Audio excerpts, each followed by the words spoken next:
Bismillahirrohmanirrohim. Assalamualaikum warahmatullahi wabarakatuh. Salam sejahtera bagi kita semua, semoga kita semua dalam lindungan Allah Subhanahu wa Ta'ala. Sholawat salam tetap tercurahkan kepada junjungan kita Nabi Muhammad Sallallahu Alaihi Wasallam. Dalam kesempatan kali ini merupakan lanjutan kisah perjalanan Syekh Siti Jenar dalam menemukan, memahami dan mengenal hakikat diri. Perjalanan bersama Arya Damar yang menakjubkan sangat mengesankan bagi Syekh Siti Jenar, telah semakin terdorong untuk menemukan Allah, Sang Pencipta. Di suatu malam Syekh Siti Jenar membaca kitab suci Al-Quran, dan menemukan ayat-ayat kebenaran yang berkilauan dari kalam Allah itu, terutama tentang hakikat Allah, Sang Pencipta. Malam itu, Syekh Siti Jenar seperti memperoleh pengalaman yang luar biasa dari membaca dan merenungi makna ayat-ayat Al-Quran. Dengan pemahaman barunya atas ayat-ayat Al-Quran yang mengungkapkan jati diri Allah, Syekh Siti Jenar mendapatkan pelajaran baru tentang Allah yang justru memiliki hubungan yang istimewa khusus dengan manusia sebagai khalifah. Wujud sempurna Allah yang menjadi rahasia alam semesta itu sama seperti wujud sempurna manusia yang terdiri atas tiga bagian utama, yakni Al-Basor, An-Nafas, dan Ar-Ruh. Al-Basor dalam wujud manusia mengacu pada makna diolah oleh Allah dalam kelembutan. Al-Basor dari tanah inilah dianggap lebih rendah derajatnya oleh iblis daripada dirinya yang berbentuk dari bahan api, sehingga, ketika Allah memerintah iblis agar bersujud kepada Adam, iblis enggan melakukannya. Sementara itu, An-Nafas dalam wujud Allah berarti diri Allah terbebas dari kesamaannya terhadap makhluk, dengan An-Nafas yang ada dalam wujud manusia, yang berarti daya kehidupan Al-Hayyu, yang bersifat netral, atau yang berarti mudah terpengaruh oleh lingkungan jika hatinya maka tidak teguh pada pendirian. An-Nafas dalam wujud manusia dikatakan mensifati Al-Basor. Tanpa An-Nafas, maka Al-Basar hanyalah gumpalan tanah liat yang tiada berarti apa-apa. Dengan An-Nafas itulah, maka Al-Basar bagaikan tanah yang mendapat siraman air hujan dan memiliki daya hidup yang dapat melahirkan karya-karya yang luar biasa. Pada tataran manusia, Ar-Ruh memiliki sifat terpuji sebagaimana Ar-Ruh dalam wujud Allah. Inilah yang juga disebut Ar-Ruh Al-Haq, yakni sifat yang terpuji, suci, dan bebas dari hawa nafsu. Dengan Ar-Ruh inilah, Al-Basar dapat memiliki kesadaran sebagai manusia yang jauh dari hawa nafsu. Ar-Ruh tidak berada di luar Al-Basar, sebaliknya Ar-Ruh menyatu dengan Al-Basar, baik dalam wujud Allah ataupun dalam manusia. Ar-Ruh dalam wujud manusia lebih dipahami sebagai tiupan suci yang membuat manusia itu kembali kepada Allah. Syekh Siti Jenar menilai manusia sebagai kesatuan entitas dari Al-Basar, An-Nafas, dan Ar-Ruh, yang secara alamiah dapat melahirkan dua sifat yang saling bertentangan. Bila Al-Basar lebih cenderung pada An-Nafas, maka akan membuat manusia memiliki sifat-sifat yang materialistik, cenderung ke arah-arah duniawi. Sebaliknya, bila Al-Basar lebih cenderung pada Ar-Ruh, maka akan membuat manusia melepaskan sifat-sifat materialistik, sehingga tujuan hidupnya hanya untuk kembali kepada Allah. Setelah merenung cukup lama, Syekh Siti Jenar menemukan pemahaman bahwa An-Nafas adalah suatu titik yang mengantarkan jiwa menuju titik terendah ataupun titik tertinggi dalam hidup. Lantaran itu, An-Nafas lebih cenderung sangat dekat dengan Al-Basar dan lebih cenderung sangat jauh dengan Ar-Ruh. Adapun tingkatan-tingkatan bertahap An-Nafas dari Al-Basar An-Nafas Ar-Ruh adalah Naf'al Hayawaniyah, Naf'al Amarah, Naf'al Awamah, Naf'al Mulhamah, Naf'al Mutmainah, Naf'al Mardiyah, dan Naf Qudsiyah. Naf'al Qudsiyah inilah yang ditengarai sangat dekat dengan Ar-Ruh milik Allah, sehingga, dalam tahapan ini, manusia bisa menjadi suci dan senantiasa mengingatnya. Setelah mengalami berbagai pengalaman spiritual dan pemahaman barunya, Syekh Siti Jenar mendapat saran dari Ahmad at-Tawalud untuk menunaikan ibadah haji. Syekh Siti Jenar sudah menyiapkan kebersihan jiwanya untuk melakukan ibadah haji ke Baitul Haram, serta niat hatinya untuk berziarah ke makam Rasulullah SAW dan para sahabat. Selama melakukan perjalanan haji, Syekh Siti Jenar berusaha menghilangkan perasaan dan segala sesuatu yang membuatnya merasa cinta dunia. Di dalam perjalanan itu, Syekh Siti Jenar berkenalan dengan Husain bin Amir Muhammad sebenarnya terjadi karena ketidaksengajaan. Kebetulan, saat itu mereka duduk berdampingan di kap kapal.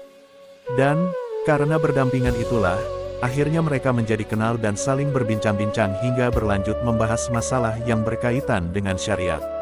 Di sepanjang perjalanan, Syekh Siti Jenar berusaha menggunakan waktunya untuk berbincang-bincang dengan Husain bin Amir Muhammad. Dalam perbincangan itulah, Husain bin Amir Muhammad menceritakan tentang kakeknya yang bernama Abdul Qadir Al-Abbasi klan saudara kakek buyutnya yang bernama Sayyid Abdurrahman bin Qaurames Al-Abbasi yang menjadi ulama di tanah Jawa. Selanjutnya, Husain bin Amir Muhammad juga menceritakan bahwa penyebaran agama Islam di tanah Jawa dilakukan oleh para saudagar dan ulama yang berasal dari Samudra Pasai menggunakan jaringan keluarga Al-Abbasi yang beberapa di antaranya menjadi anggota Wali Songo periode pertama.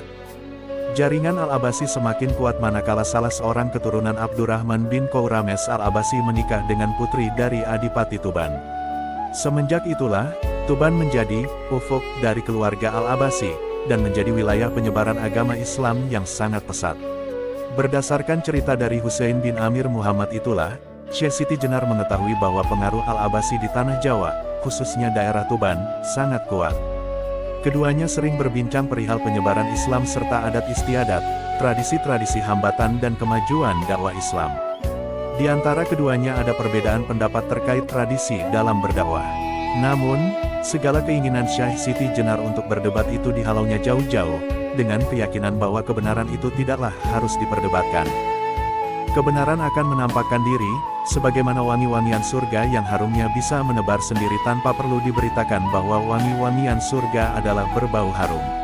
Tak berapa lama kemudian, setelah Syekh Siti Jenar dengan Husain bin Amir Muhammad selesai berbincang-bincang membahas masalah syariat, mereka pun berpisah di sebuah dermaga persinggahan kapal yang ditumpangi. Dan, kamu tidak dapat menghendaki menempuh jalan itu, kecuali apabila dikehendaki Allah, Tuhan semesta alam.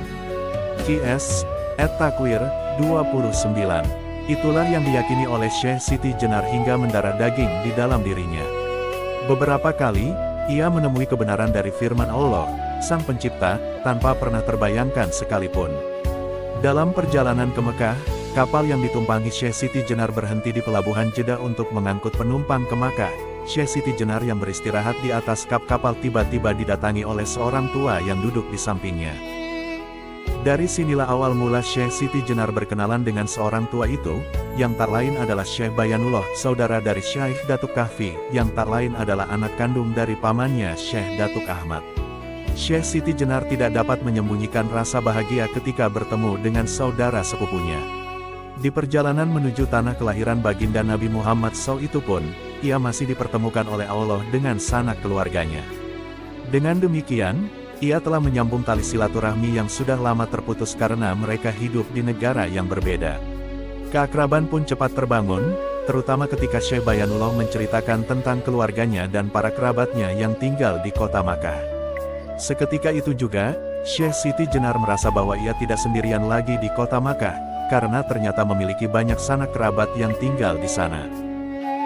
Tak berapa lama berbincang-bincang, Syekh Bayanullah menceritakan tentang perjalanan hidupnya, mulai dari perpindahannya dari Malaka, menikah dengan putri salah seorang adipati kota Kairo, hingga berkeluarga dan menetap di kota Makkah.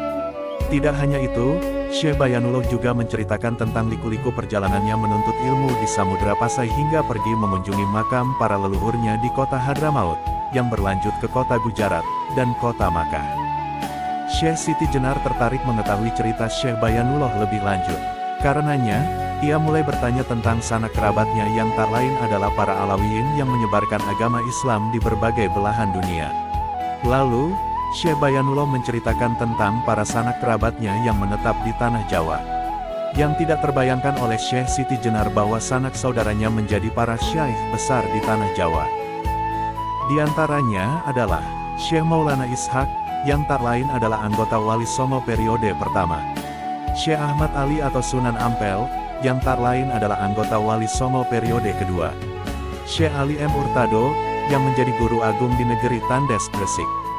Syekh Ainul Yakin, Sunan Giri, yang tak lain adalah anggota Wali Songo periode ketiga.